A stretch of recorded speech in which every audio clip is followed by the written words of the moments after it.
Ko'p insonlar benzopilamizni perlavat qilib qo'yapti. Shuning uchun men sizlarga benzopilamizni zavod qilish sirlarini o'rgatib o'taman. Benzinni olamiz. 1 litr benzinga 40 gram dizelni emasda yoki o'zini qizil moydan aralashtiramiz. Mana bu qizil moydan. Bu yonuvchi moy bo'ladi. Sovutuvchi moy bor, yonuvchi moy bor. Sizlarga mana shu moy tavsiya qilaman. 1 litrga 40 gram aralashtiriladi. Benzopilani ochamiz, benzinni solamiz.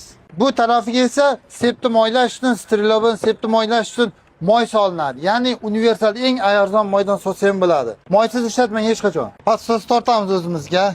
Yoqadiganni yoqamiz, vyuklchatlni. Keyin tortamiz buni.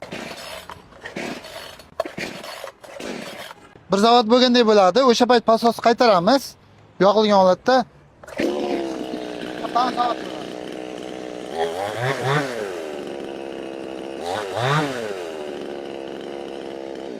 Benzopilamizni o'toldirib bo'ldik. Endigi qadam esa buni apketka qilish, ya'ni apketka qilish siri. Buni apketka qilish yumshoq joyga qo'yamiz yoki ilib qo'yamiz.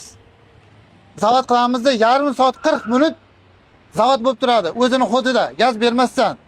Gilza porshini qizdirib qo'yamiz gaz bersak yoki apketkadan chiqarmasak, moyni kam qo'ysak, gilza porshin qizib qoladi. O'shanga e'tibor bering.